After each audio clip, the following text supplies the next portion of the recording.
All right, traders, welcome to tonight's webinar recording, which was supposed to be from the previous night. But anyway, I did a webinar last night, a member webinar last night, and the subject of the webinar is trading options versus stock. What are the pros and cons of each? And I gave this member webinar last night, but for whatever reason, the audio wasn't on in the recording. So I've double checked the audio is on, and I've decided to make this a public webinar. The video went to YouTube, and a couple of people who are not members saw it, and they said, "Hey, I'm interested in it," but the audio doesn't work. So I just decided to make this. Member webinar open to everybody, and I'll go a little bit quicker tonight because I'm just doing the recording. There's nobody in the room with us tonight, so I'll kind of go through quickly. And if you have any questions, by all means, you can either email me cfromhertz at gmail.com. I've got so many different emails, but you could just use my Gmail one. Or if you're a member, just hit me in the trading room. Or of course, you could always reach me on Twitter at cfromhertz, Twitter. But please, by all means, I love giving these webinars and kind of teaching, and hopefully helping people in their trading. But I always like to hear feedback too. What you want to improve on, and if this helps you, and so on and so forth. So tonight, let me go hit the what's wrong with this? Let me hit the disclaimer first. First things first. Everything that you're going to hear tonight is for information purposes only. I'm not giving any recommendations or advice or anything like that. Everything is for educational purposes, and I'll be going through examples. I always like to go through some of my own examples. When you're in our trading room, everything, there's full transparency. You see all my positions every time I take an entry. You see what whether it's stock or options, what the stop price is, what I'm thinking, where I think it could get to, where I'm looking to take the position off. Very much we'll use technical setups for that. And it's full transparency. You get to see my positions at the end of the day. I send out a spreadsheet, and as well as we have in our Slack channel, which is very nice and organized. You could see all the trades as they occur. But so the same thing was, as I'm giving webinars, I like to give real examples, good and bad, right? Trades that didn't work. Nobody trade has 100% winners, so I will talk about a couple losers. But and this is me. I didn't go over this last night because everybody was a member, but here's my background. Basically have traded everything under the sun when I was an institutional trader on a institutional trading desk, stocks, ETFs, global equities, a little futures, FX, commodities, just about everything that there is. So I've got a lot of experience. I also started my career as a retail broker. Probably you don't hear this name anymore, but when I started, it was Dean Witter. Then it was merged with Morgan Stanley Dean Witter, and then. And then everybody knows, obviously, it's just Morgan Stanley at this point. I like to have this little factoid in here, which because I think it's funny and it's nice to be able to joke around.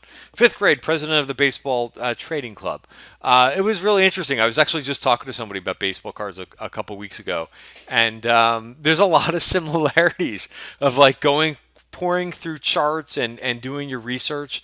When I was a kid, sometimes what I used to do for a couple of years, because I was into baseball cards, was you would just go through pricing manuals. They would only come out, I think, once a month. So you would actually have to look at them like stock tables and figure out if your investments went up. They were baseball cards. So a lot of fun back then. But anyway, I think it's fun to goof around a little bit. So this webinar, the majority of this, it's going to be a lot of basic things. So it's kind of I would call it step, or the first step, I would say, or the first thing that you would want to go over. If you're a newer trader, and it's also really good, I think, if you're an experienced trader too, because we get caught and locked into behaviors after a while as traders, and this happens, and sometimes the market changes. The market changes the environment, and you need to kind of pivot a little bit. You need to change what you're doing, and if you don't take that step back, sometimes you're doing the same thing. You're kind of grinding along, and you're not realizing that maybe you could be improving your results if you change your approach a little bit. So I like to start with, again, to just kind of keep this very relaxed, I like to talk about some of the misconceptions that I've seen as a trader, and trading a lot of options and the advertisements that I get in my inbox. By the way, I'm very proud. I don't send out email advertisements. I honestly hate these things. I get them all the time, and I'll hit unsubscribe from time to time. But for a while, your inbox gets flooded, and I don't want to be that guy who sends out these emails. So what do I hear? I hear this. I've heard this before. I don't know if it's true, but I'm going to talk about. I'm going to kind of debunk some of these things, right? I've heard this before. 90% of traders, and I think they're referring to retail traders when people say this, 90% of retail traders fail. So, again, I don't know if this is true, but what I do know is option trading is very difficult. It is very difficult because it just may not be the right style for people. People may not be using the options the correct way. I think that so I'll kind of get into that a little bit when I go over the pros and cons. There's some great, today is very different. Today, by the way, what is today? Today is February the 12th, 2019. And yesterday was a completely different day. You would probably agree more with what I was having to say regarding stock versus options because yesterday was a complete chop day. Nothing happened. For the majority of stocks, they just didn't move. And if you were sitting in a lot of options, you felt the decay, right? When options, unless you're selling premium, if you're long an option, long premium, sitting in positions when the market doesn't move can be frustrating, right? Because the positions will just basically decay away.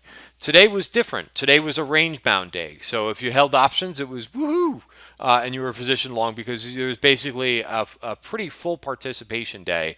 Certainly, certain sectors like home builders and which I long, and I'll give you an example of a trade. Material stocks did pretty well. Semis did well. Of course, the software names did well again. But again, full participation without getting into today's market activity. The other thing is when if you've been in in our trading room, in the Tribeca Trade Group, one of the things that I initially do when you join is I send a questionnaire out. So why do I do that? Because first of all, I want to know what people are looking for. If you're coming to me and you're coming into our trading room, obviously you must want something. You must either want to improve. You may want to try a different style. You may just want a group of traders a really good group of traders to be with, which I think is what we have. So you get some really nice, which everybody shares their ideas and is very transparent in sharing their entries and their exits. So you may be looking for that as well. So we kind of have that, but I also want to know what people are doing. Are you trading mostly options? Are you trading mostly stock? What is your style of trading? And then I can kind of try to cater to you a little bit. But what I notice, the most people who come into my trading room is that most everybody trades options. And it almost, for me, is surprising because I'll ask, what's your split of trading stock to options? And I see a lot of people don't trade stock at all. They're just options traders, which surprises me, again, because I think it is very, very difficult to sustain and be very profitable day in and day out of just trading options. So again, I'm going to get into that and get into where I think you can make money options, but also why it's very tricky and some of the pitfalls that traders of all levels make. So another thing that I always say or always hear is and I know that if when you start trading options, you've heard this, right, from other people who may run trading rooms, and I would hope that you try different trading rooms and try different things, and if it doesn't work, it doesn't work for you, but you try different things. But I hear the phrase a lot: big potential gains. Being options. If you ever hear me say this, immediately cancel your membership. That's a sales tactic, right? It's a way to get around, right? When you're selling things, you can't say guarantee. That's a big no-no. You can't guarantee profits. So you can't, so salespeople don't say that anymore. What they say instead is they play word games, and they say this trade could earn you potential profits of 3 times your money. So that's bullshit. That is a sales tactic to try to get you to try to sell you something or to try to sell someone on how good of a trader they are. So again, do not fall into that trap. If you hear someone say that, call them out. That is again BS. I won't swear again. Sorry. But I will tell you, if you're a newbie trader, it kind of falls in line with this too. This can hurt you sometimes. Just as I like to, whenever I can, I try to use the analogy of sports because I love sports and a lot of football, baseball. But this time I'll use a golf analogy. I'm not a big golfer, but I've played golf and have played, have gotten into golf some years, some others, some not. But I'll tell you, when you're a beginner and you have that perfect shot, right? You hit the ball, you come down on the ball, you make perfect contact, you swing, you follow through, the ball takes off on your club, and you either hit the ball right down the fairway or you hit it on the green close to the pin, and you're like, huh, why is everybody talking about this game's difficult, right? This is easy. You just see what I just did? I just made perfect shot. And then you go to try to replicate it and you're like, okay, you got some confidence and then all of a sudden it doesn't pan out. But you get hooked, right? You have that real one nice swing and it hooks you on the game of golf. Because it feels so good. It's kind of the same thing with options, right? And everybody has a little bit of good luck sometimes. You have one nice trade, everything goes the right way. Your entry, the stock goes up, you take money off the table, could be a double, could be a triple, and you're like, huh, this trading is easy. And your confidence goes up. And but if you've been trading options for a while, just like playing golf, it takes a lot of practice. It takes a lot of work to be good at it. So yeah, you could get lucky every once in a while. But over the long term, you really have to be good at what you're doing and define your strategy. Very similar to playing golf, which I view as a difficult game. So different way to kind of look at things. If you trade options, one thing that you have to get used to is losses from time to time because it's different than trading stock because sometimes, like I mentioned yesterday, which was Monday, we had a choppy day, right? If we have a choppy day, stock position, do you lose? No, not really. You've kind of just lost the day. You paid commission, but you have a choppy day. Maybe your stock that you're in is maybe down, up or down a quarter or 0.5%. No big deal. If you're in an option and you're long, that option is going to decay. And if it moves against you, it could really move down quickly. So it could be quite frustrating. So there are losses like that, and you have to be comfortable with how that game is being played. You also have to be good at holding winners, right? If you have a couple of those losers where, let's say you bought, we'll use February as front month, right? Because this week is options expiration on Friday. February options expire. So basically March will be front month in a couple of days. But let's say you bought a March option and it decayed, for whatever reason, the stock that you bought, XYZ stock, went down 0.5%. Right, so if you bought close to at the money options, maybe you bought them for $1. One day, or even a couple hours, they go from $1 to 70 cents. That's a 30% loss, right? And who knows? It may come back the next day, but let's just say it ends up being a loser for you. So you have to be able to balance it out with having some trades that you get into $1 and they go up to $1.70 to counteract that 30% loss that you had on XYZ stock. All right, so important, and I'll get into more of the nitty gritty with that, but you just have to be aware of how these things work. And we're going to talk a little bit about stop losses too, which are very difficult in options as well. All right, let me just take a sip of water. So I'd like to talk about the cons first. So we're going to talk about options first. And we're going to talk about both the pros and the cons. I'm going to start with the cons. I always start with the negative first.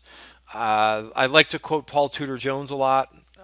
He will always look at, one of the things that I like is every day when he gets in or at night, at the end of the day or beginning of the day, whatever, he assumes that all of his positions are wrong, right? Everything that he's got on, he'll assume and he'll kind of troubleshoot and think about things in terms of if everything that he's got on is wrong. I like that. I mean, I think that's how you should be thinking about positions that you're holding. You always want to be thinking about what could go wrong with that position, worried about the risk versus the return. The return is great, but you should be focused on when you trade options, I'm always focused on the risk. How much can I lose? Do I know how much I'm risking? Right. So let's talk about let's hit the cons first. Right. So one of the things, and I don't have this, I'm not going to do a lot of crazy calculations. I'm going to try to keep this webinar under 40 minutes, maybe 45 minutes. But I'm not going to compute. I'm not going to show you a lot of visuals. I'm not a PowerPoint expert. I'm a trader. So again, anybody who's good shows you a good PowerPoint presentation, they're probably not that good of a trader. Just a rule that I like to have. So theta, right? You should definitely know this one if you're trading options. Front month options, basically any options 45 days and closer. Those are going to have the biggest theta decay, right? So anything at this point, March, April, those maturities are going to, the clock is always running, and you're basically, let's say that the stock doesn't, let's say that you get into an option and you get into a March option at this point and the stock doesn't move. Well, you're basically swimming, and even if the stock starts to move slowly in your favor, you're still swimming. You're basically swimming against the tide because that theta is always running. It's always coming down. And if you purchase an option, I'll use XYZ option. You purchase a March option, a little more than a month out, and let's say that you purchase that option for $1, and let's say that option is $1 out of the money. And let's say that the stock increases all the way through the month and actually goes up by $1 to your strike. Well, you know that the option will go down from $1 to 0 because all that theta is going to evaporate. You have time decay, right? So you'll lose on that trade, right? If you hold it all the way through expiration and the stock only increases by $1 in that situation. I hope that makes sense. So that's even if the stock moves in your direction, but very slowly and doesn't go over your strike price. However, we know that stocks don't always move in our favor, right? If you pick the wrong direction, you could say bye-bye to the premium and not, buy purchase, like goodbye. There goes your premium, gone very quickly. So you have to do two things right when you're trading options. And mainly when I'm talking here, I'm talking about swing trading. I'll talk a little bit about day trading options as well. But if you're swing trading, you have to get two things right. You have to get the direction right, and you've got to get the time right. And that's really difficult. I mean, when you think about hedge funds, right, nowadays, some of them trade options. Most of them trade stock. Stock is what they're mainly holding. But they have a difficult time beating the market every year, right? So they have a difficult time just getting the direction right. Forget about the time. So really difficult. You have to get both of these things right. So again, I'm going through the cons because these are things that I think a lot of people don't tell you when you start trading options, right? Everybody has this big potential gains and you could double, triple your money. It's so easy, caveman could do it type stuff. And it's really not. So here's another one. You can't really use a stop. So I will give you a real life example. This just happened to me. The trade that I was just in. And let's see if I can find the actual option. But you can't really use a stop in options. So why? So how come? Okay, well, let's say if you purchase a March option, and again, I'm using March, but a lot because it's just an easy example. So you could be April, June, but this was an option that I purchased about 2 weeks ago, and it was DHI, right? This is the stock that went crazy today. But this is a really good example of why I think it's so difficult to use a stop, and it could be more detrimental to yourself than without using a stop in options. So let me see. I'm going to bring up Trade Alert here for a second. And let's see if I can find the trade. So I'm going to go back. This is DHI. And we originally saw calls go up in DHI. I believe they were the 40 calls. Let's see if I can find. They were definitely March. Here it was. First trade that went up. This was back on the first of the month. So pretty easy stuff, right? So they purchased this call for $1.64, right? So probably about, you got about 6 weeks out when they purchased this. I followed this trade, right? So this was an area that I was already, I think I had in our weekend newsletter that I was looking at the home builders. I thought they had some potential to move up from the lows. But I purchased this stock at, I think I got in at $1.70. So I paid up a little bit on for what they paid. So this stock did not go the right way. So I mentioned you have to get the direction right and you've got to get the timing right. So let's bring up DHI and the time that I entered to the trade, and we'll walk through this trade. So, and again, really, I think good to know how this a real life situation works. So where's February 1st? Right here. So purchase the stock. You can see nice move today. But I purchased this. It looked like it was going to break out of value, which is what I was looking for.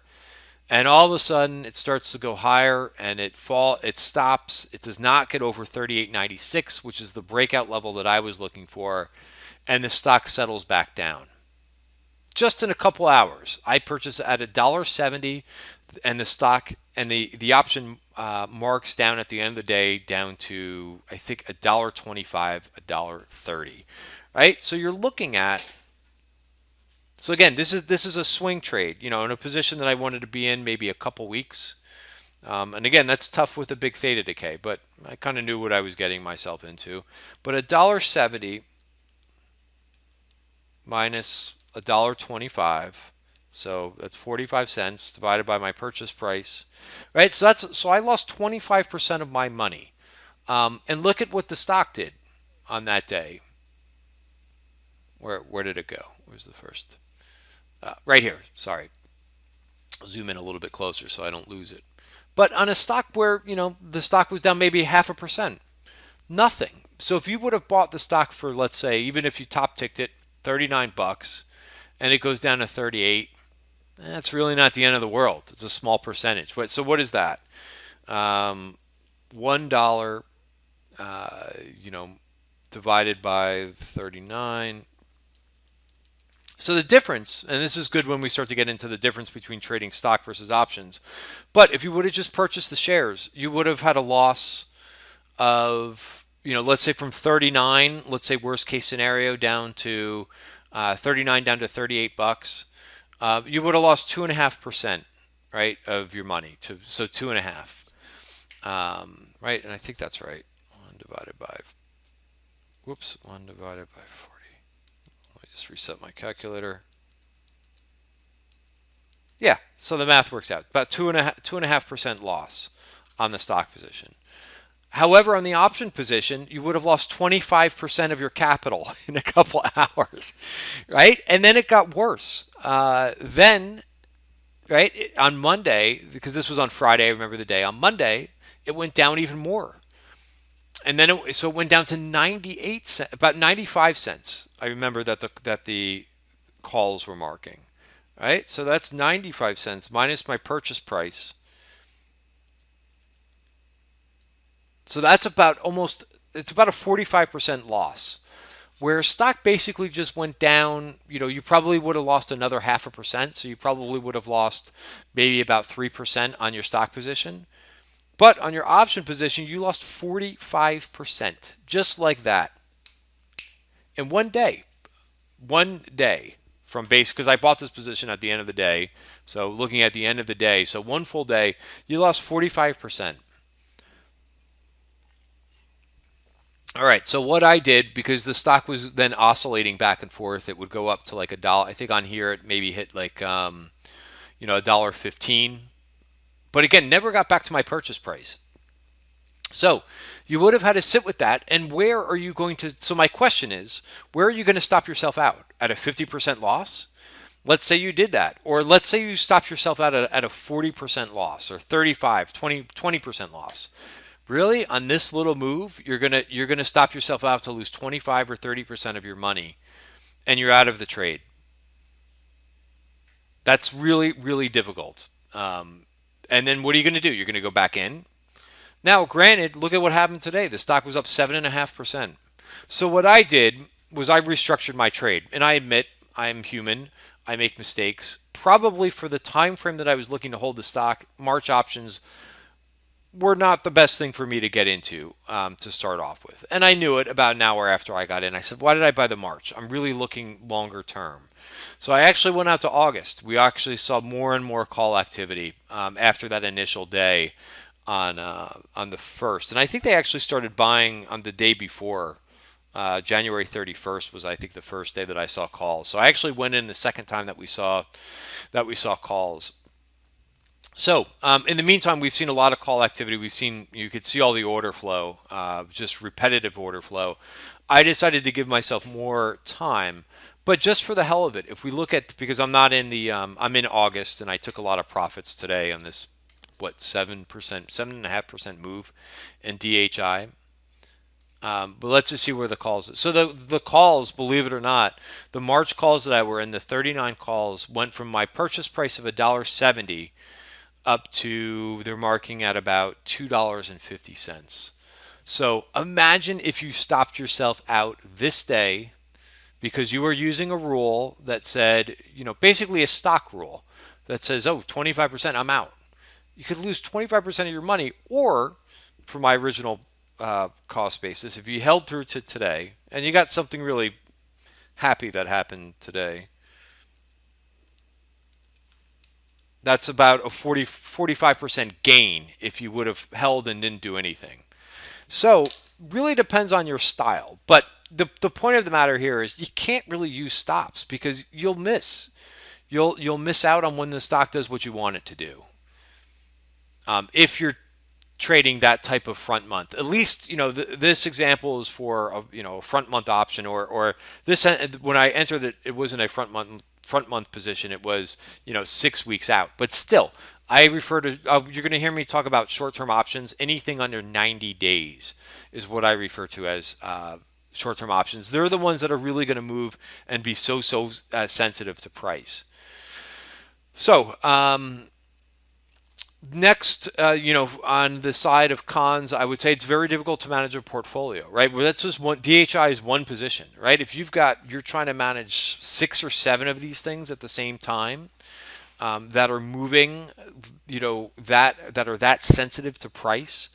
And I've talked to traders, and they've got 6 or 7 positions on that are all short-term options. It is unless you have the market do what it did today, where you're position long, and small caps, mid caps, large caps. The SPY was up 1.3%. Qs were up 1.5%. If you've got a day like we're trending, like we have today, continuously, yeah, you'll crush it, right, on those positions if they're long and they're in the right groups, and so forth. But if we get a choppy market, right, and you can look at an S&P chart just to give you a visual sense.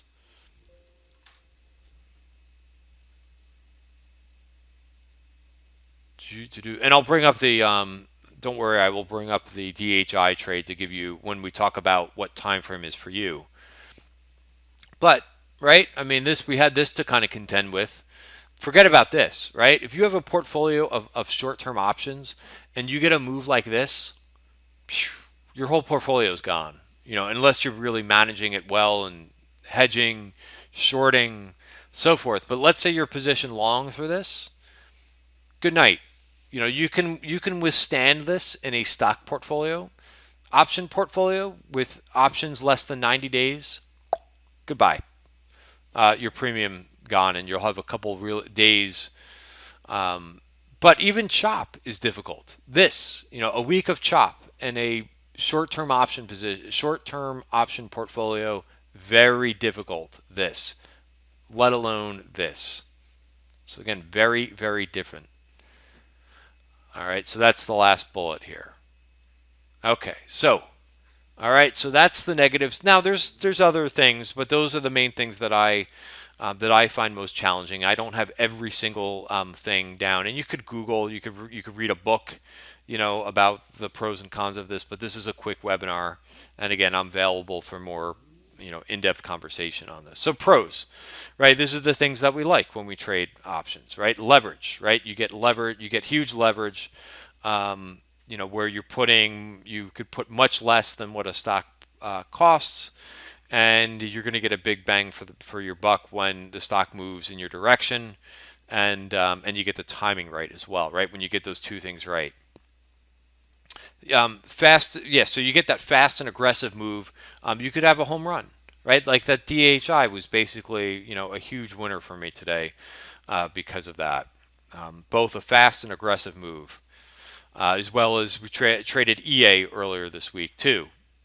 Overnight move was basically a home run in EA, right? Timing was perfect.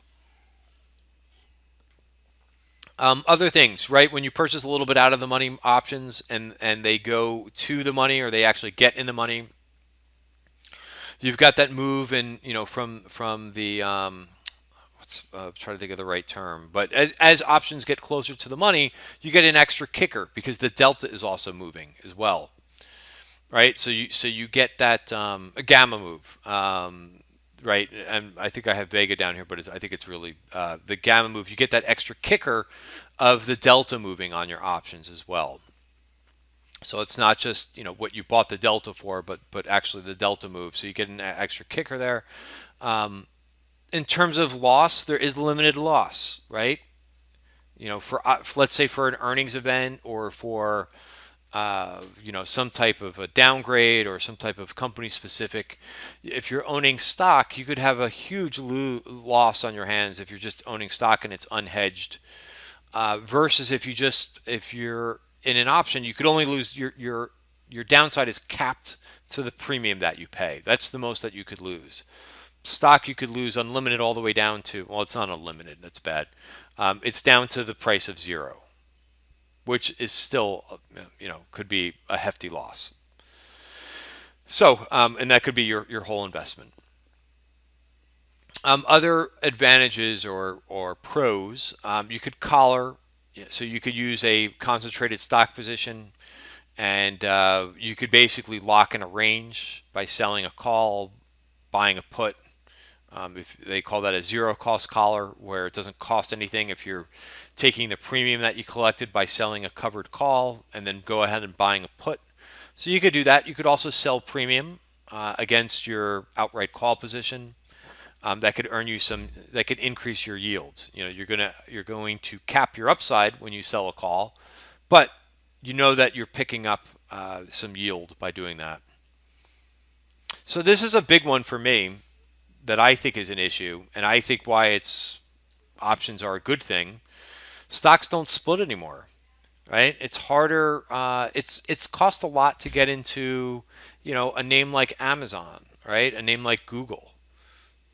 What's Amazon trading today? 1638. That's a lot to buy one share, right? If you're looking to kind of swing trade Amazon and take targets and so forth, you got to have a pretty big wallet to get in, and it may take a lot of your balance sheet. So options provide a nice way. You could do things like either buy outright calls or call spreads, which I like to do for Amazon or Google, or even sell put spreads or call spreads, take advantage of the volatility that's in the stock. But being that, and I don't know, I don't have the exact reason, but companies just don't split their stocks anymore. So it used to be.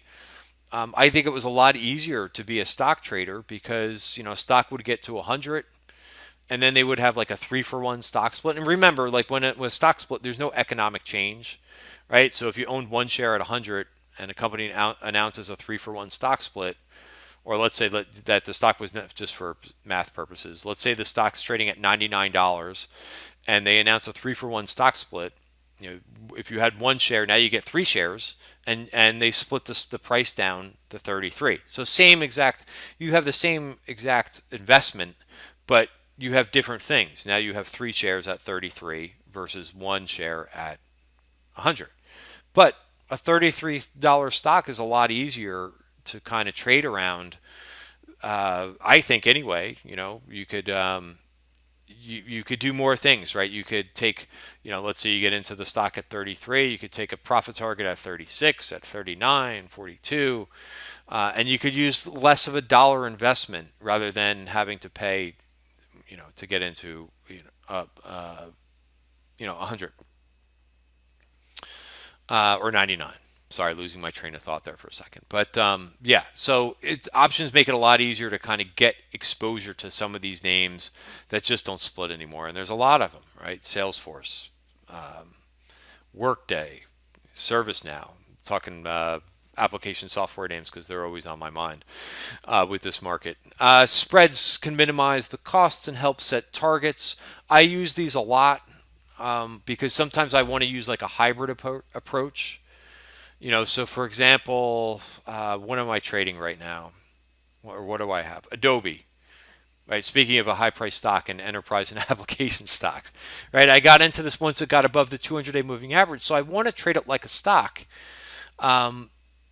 But you can't, it's very difficult to trade options like a stock, right? If I'm looking to take a target, maybe actually it's gotten pretty close to where I want to take it off.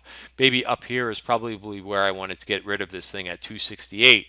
So what did I do for this? I sold a put spread. I kind of try to replicate a stock position, but I kind of capped my risk. A risk reversal where you're replicating stock is selling a put and buying a call. And you've got risk on, to the downside when you sell a put like that. So what I normally do is I sell a put spread. In this way, my downside is capped. I think in this sense, I've got the March. I am short the March 250, 240 put spread. 250, 240. So my risk is capped. If the stock falls below 240, I can only lose the width of the strike minus the width of the spread minus the premium that I collected, which this case was 323 when I put this trade on. And because the stock is moving in the right direction, that short put spread I could buy back now for about $2. Same thing I bought on the other side. I bought a call spread 255 to March 255 265. Right, this is the upper band of my strike. Notice it's in the money now. So I purchased this originally for $4.38. $4.38, and it's marking at 550. So I've got a gain on both sides. Just like so, it's kind of similar to owning the stock, but a little bit better. I'm getting the kicker of the short premium working for me as well. All right, but I try to do these call spreads where I'm trying to target a certain area, and I think that works better for me. I can have more patience personally. I could have more patience when I own a spread versus outright calls. All right, because those calls are going to decay. I don't have to worry about. Of course, I have to worry about the maturity, but I don't have to worry so much about the decay because of the theta. So I've got a little bit more freedom, I think, when I put on a stock spread. Of course, I'm capping my upside as well. So let's see. Okay, so that's basically just very bare bones, right? I'm already 38 minutes into the webinar. I said I only want to do this for 45. Maybe I go a little bit longer here. But there's a whole bunch of other things to consider. It depends on your style. I'm going to get to that. Let me go over the stocks, and I'll try to get through the stocks very quickly. You probably know I think I have the pros and cons both in here, just so I can go through these quickly. But stocks, so you'll hear me say cash trading as well. Kind of the same thing. We're trading cash stocks. But no leverage, right? So you don't have that ability so that's kind of a negative, right? It's kind of a con. You don't have the ability to kind of really ramp your returns when you own stock. It is what it is. However, a positive is you could be more patient, right? You don't have time working against you. You do in terms of opportunity cost and balance sheet cost, but you don't have that theta where, if you're in less than 90-day options, it will really start, and even if you're in longer term options, you still have theta decay. It's just not as quick and apparent as that. But you could be as patient as you want. You could get through chop. You could even get through a little bit of market decline and still be a winner in your position. You could also, it's a lot easier to target chart levels, which a lot of times I do, and use stops, right? So we go back to, we'll go back to this one. Oops. We'll go back to Adobe here, and I said in the initiation of my trade, or I normally say this when I put on stock positions, yeah, the 200-day moving average would be my stop. If it doesn't work, I think when I got into this right in here, boom, it's like 2% loss or something like that. Defined, very easy, set an alert. You can't really do that with options because, again, let's say I use the 200-day moving average as my stop. It goes back down here. I may have, more than a 2 or 3% loss. I may have, as I went through that example with THI, I may have a 30% loss on something that, gets stopped out. So very much more complicated. Again, not that you can't do it, just could really hurt the stops. You're dealing with, uh, tens of percent usually with stops, unless you're going to get whipsawed, by a quick 10% move in the option price, which is kind of silly. But again, you could do that a little bit more if you're buying leaps, which I haven't talked about too much. I feel like I talked about that last night. But if you're buying leaps, you have a little bit more flexibility. You get into something, let's say for January 2020, maybe you spend $6 or $7 to get in an option, and it gets a name falls below the 200-day moving average, maybe down a percentage and a half in stock, and maybe that option that you purchased for what's, let's say, 650 goes down to, let's say, $6. So what is that? That's percentage. That's about an 8% loss. So not that bad. It's a little bit. So if you're going to play that game, and I shouldn't say play that game, but if you're going to use that strategy of stop losses, then probably you may want to think about going out to 6-month options or 1-year leaps, or even out further, right? That could be a little bit more. Those options could be because there's so much time value there, they could be a little bit more stable, or I should say much more stable than when you're dealing with short-term options. All right. As I said, chop, no problem. No problem whatsoever. You don't lose just because there's chop.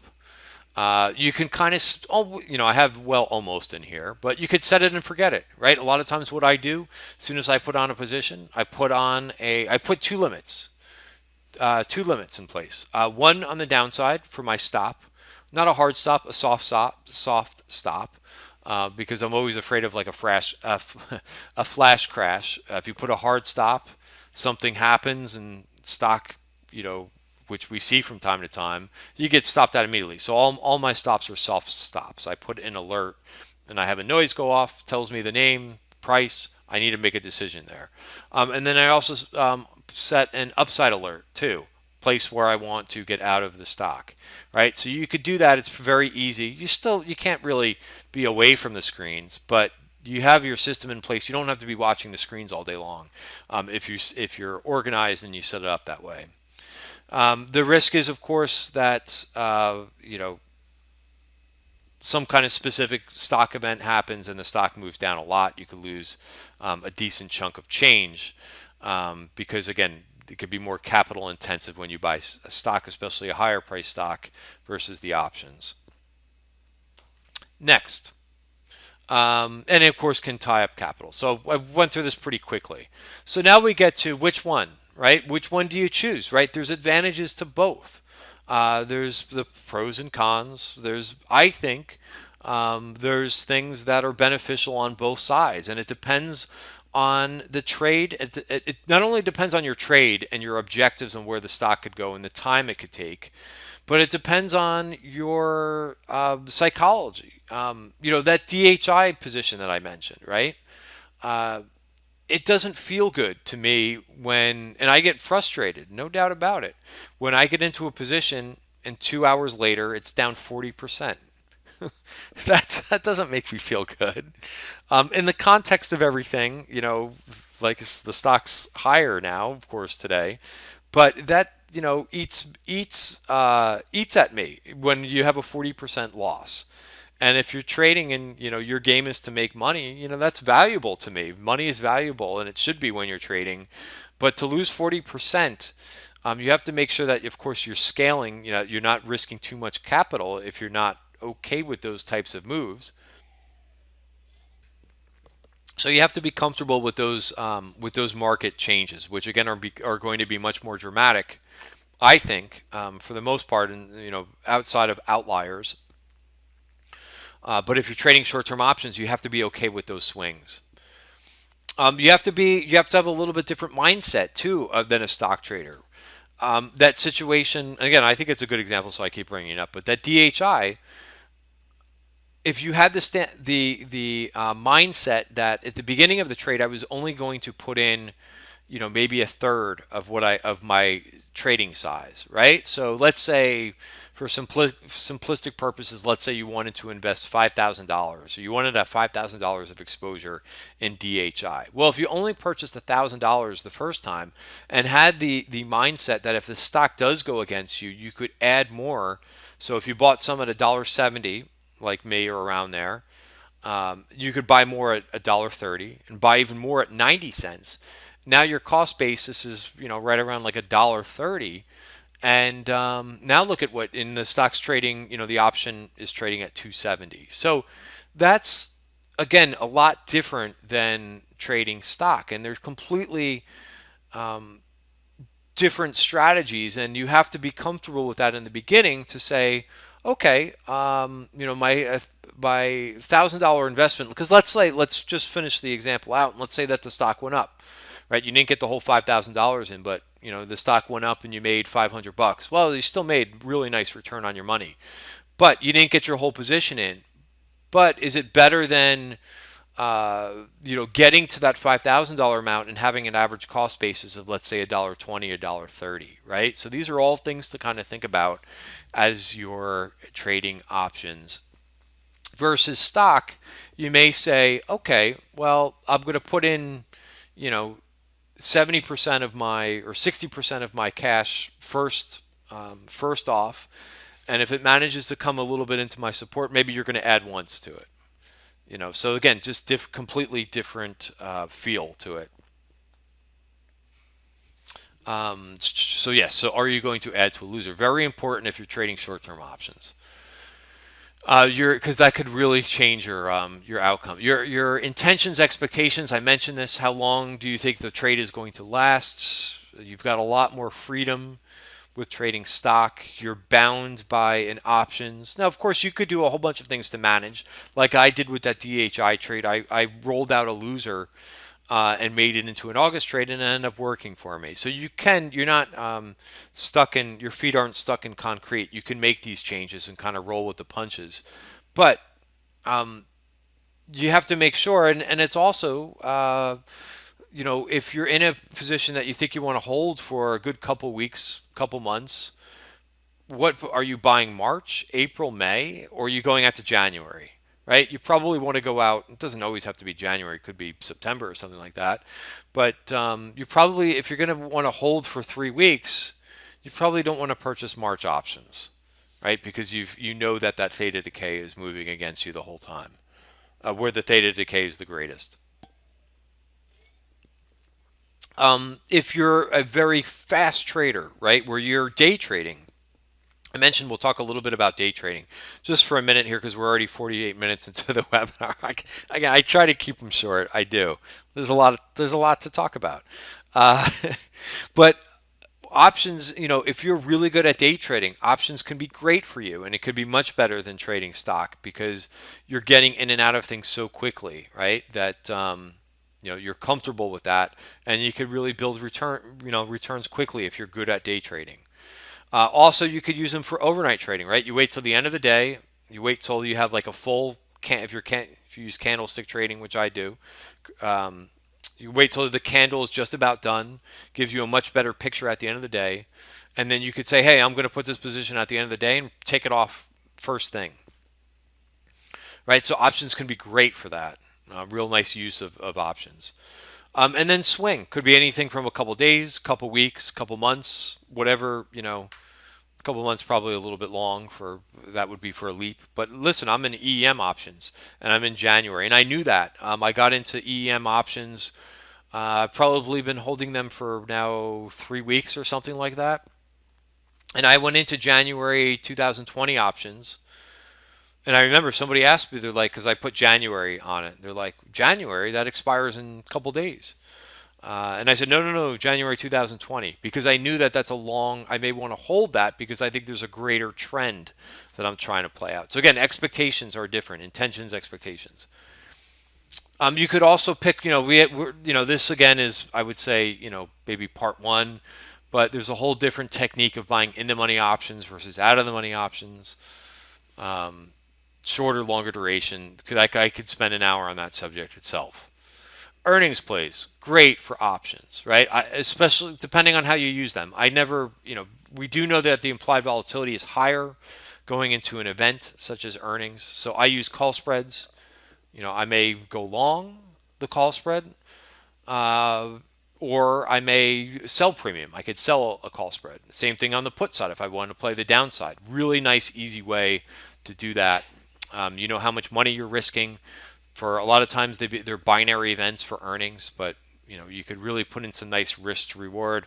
I think today we did an ATVI small trade I put on ATVI $2.50 wide spread for 80 cents, and I think it's close to marking at the full $2.50. So that's a really nice risk to reward strategy.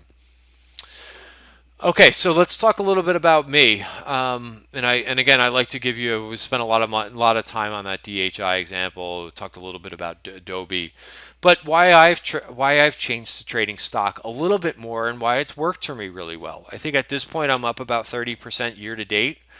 We're halfway through February at this, almost halfway through February, and it really just suits what I'm trying to accomplish. I view it as well as I think about it as you've got various different weapons that you can use. You don't need to use the same tool. Or I like to say weapon because it's a little bit sexier. But you've got several weapons that you could use. Use everything that's at your disposal for depending on what the job is. Use the right tool for the right job. So some of the things that I look at is because every stock is different.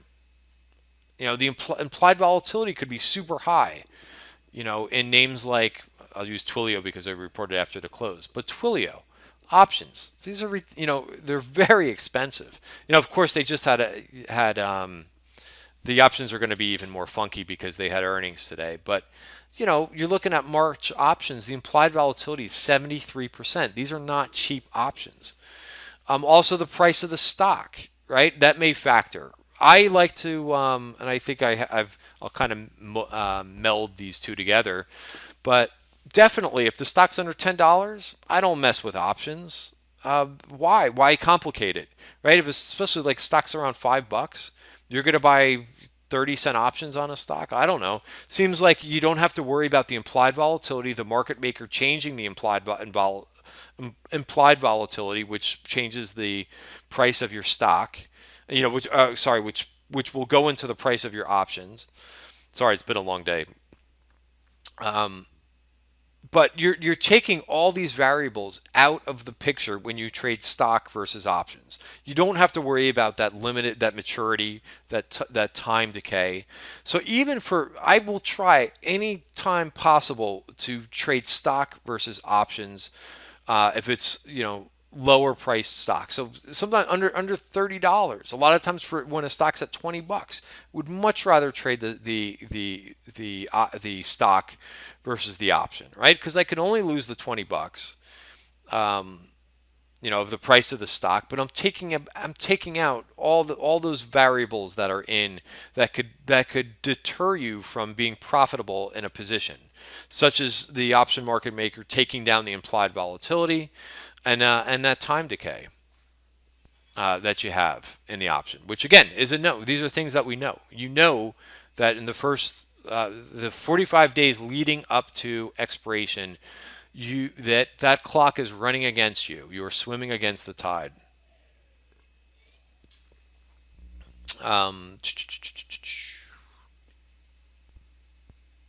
Right. So how long I'm going to hold? Right. Big factor there. Market conditions. Right. When back in December the VIX was over 25. right? That's going to go into the price of your options. So that's going to make them much more expensive, right? I'm trying to think of my train of thought. I want to just give you a quick example. I know I'm going longer than I wanted to, but one of the reasons why I was trading stock back here, I was trading a lot more stock when we were down here, when the market was down here, because if you go to the VIX, right, the VIX was doing this, right, on 1224 reached its peak, and volatility was being sucked out of the market. So what happens if you own an option and the price is moving in your favor, but volatility is coming out that fast? That's going to affect the price of your option. So it's going to eat your returns away, and at a huge. I don't know if you guys were trading through this time and had some long premium on.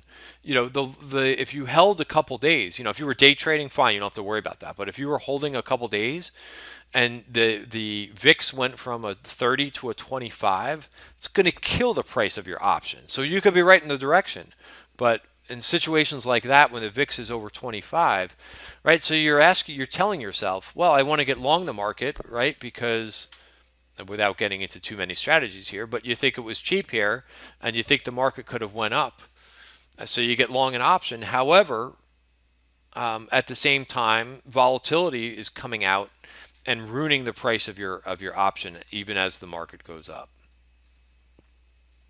Again, very big concept. So if the market conditions aren't right, I will switch to trading stock. I will use a different weapon at my means if the VIX is that high.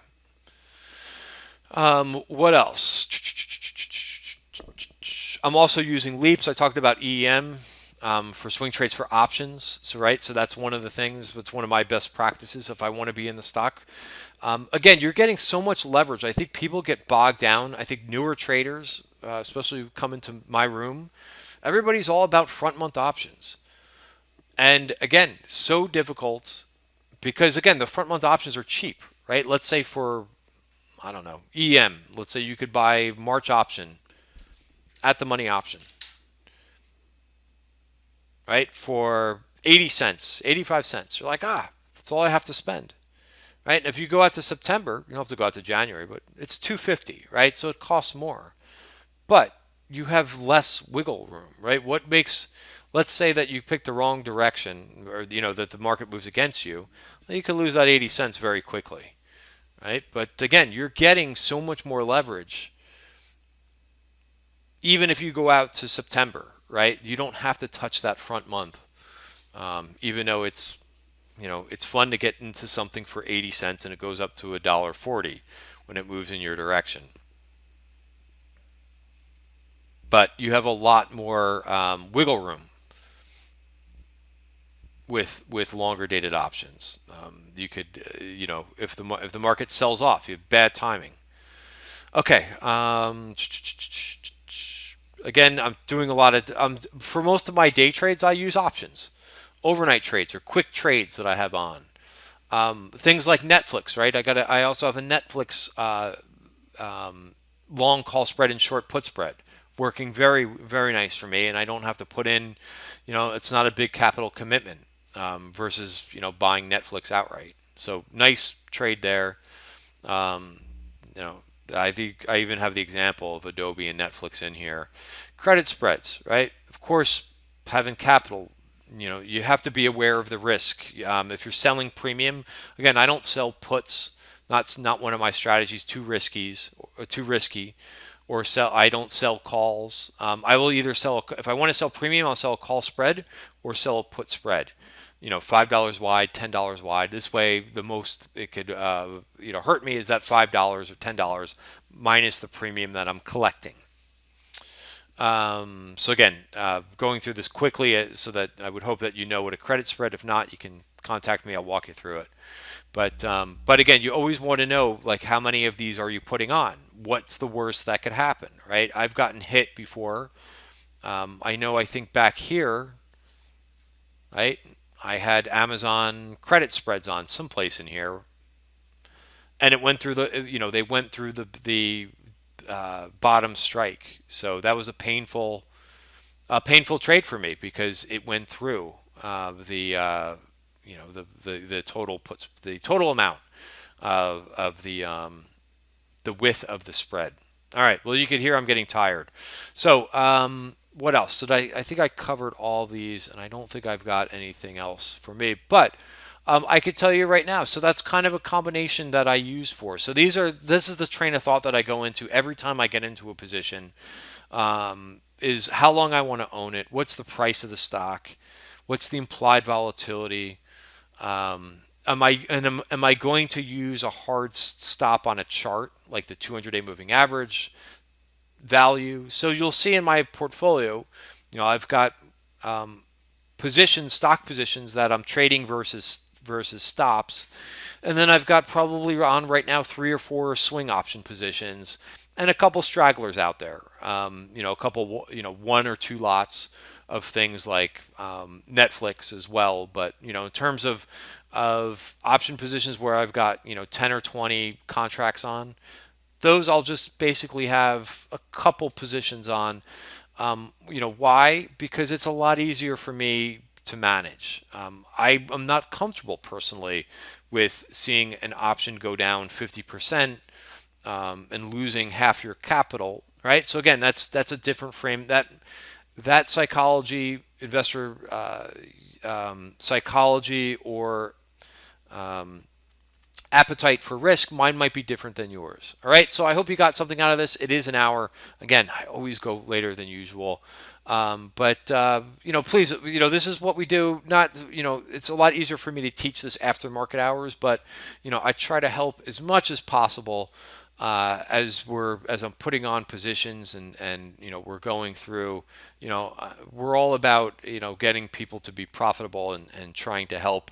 Otherwise, I would just be, obviously just managing my own portfolio. But that's why I run a trading room. I'm not there to front run people or anything like that. I'm trying to give people as much value and added value as possible. So we're at TribecaTradeGroup.com. You could try it for $7.99 for the first week, and there's no obligation. You could cancel it yourself, but I think most people who try it, they stay because we've got some great traders in the room who are always trying to add value, and it's really great to see different styles than my own. So we get a nice variety. We've got some people who just trade biotech. We've got some people who just day trade. We also have a lot of good swing traders. So we got something for everybody. All right, guys, thanks for watching. Have a great night. See you tomorrow.